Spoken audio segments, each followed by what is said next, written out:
Hey everyone, so this is what we're going to be looking at today. This is Ultimate Nintendo Guide to the NES Library. This is done by Pat Contri. This is a really awesome book.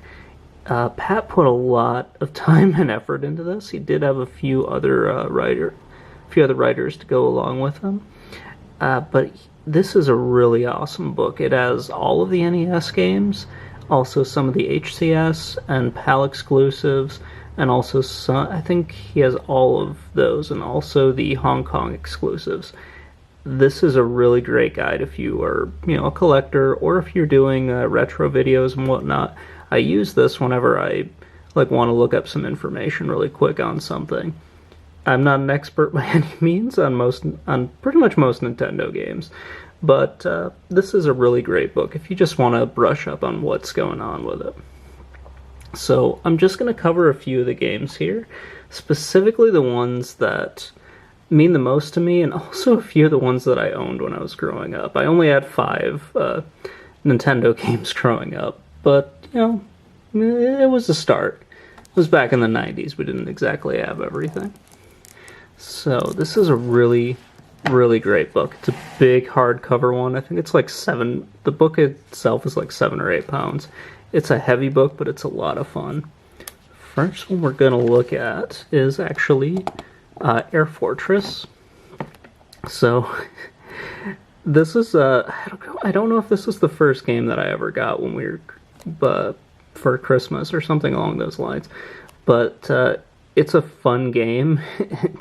Despite the 2.5 star, it actually is a pretty fun game. It's sort of a weird shooter and like a platformer hybrid type game. It's pretty fun. I've never actually beaten it, but it is pretty cool. One thing that they do and that Pat does in this is he has like the description of the game and then like reflections of either him playing the game for the review or when he was a kid.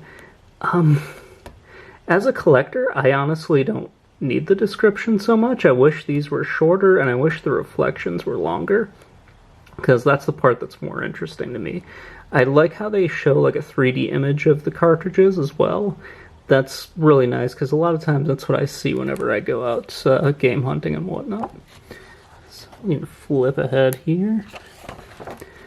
And the next one is Conflict. So this was a game I looked for quite a bit. It's sort of a weird strategy game, and I love strategy games.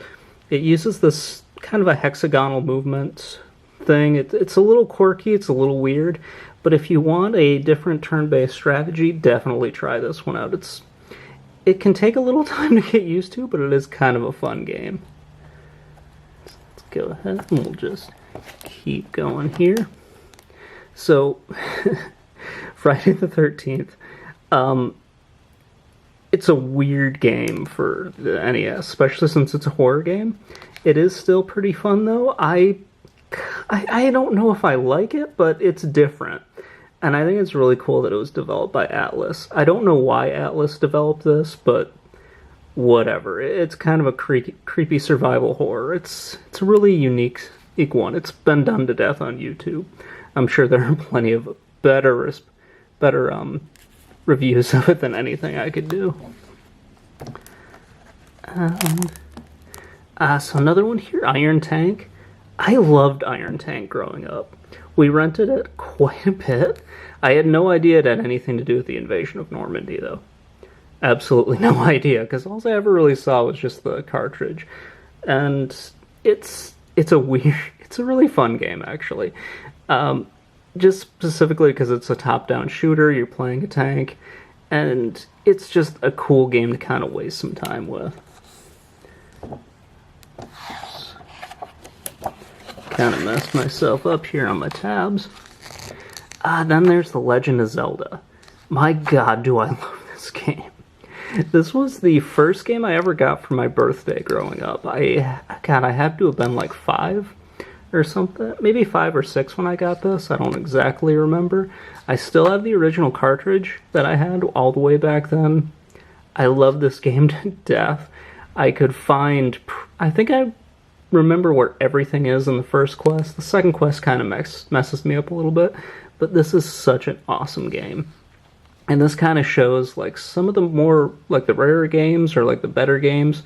Pat will actually dedicate an entire page to. He does this with the Super Mario games, also with Zelda, and I think like maybe one or two others. Let me just jump all the way to the end here.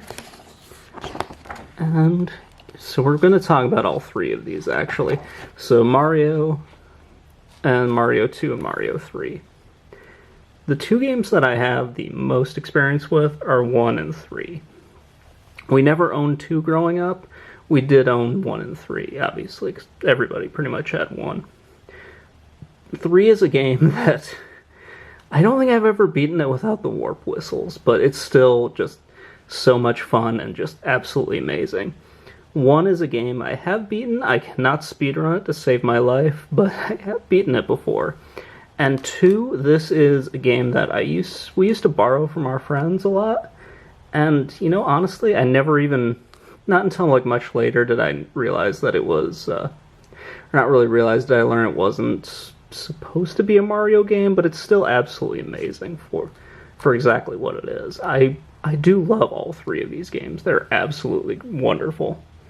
One more thing I want to talk about is pretty much at the end of this book, there are a bunch of articles that are written by people. So you have James Rolfe, you have Norm the Gaming Historian, and you have a few other people that do these like long form articles at the very end.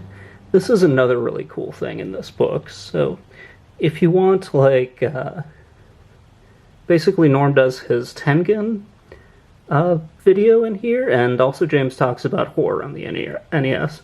There are a couple other ones in here as well. They're all very well done and really great. Anyway, guys, that is pretty much all I have. If you guys have any questions or comments, just leave them in the comments below. If you hate the video, please let me know. I definitely need it in order to get better. So anyway, I hope you guys enjoyed the review, and have a great day, everyone.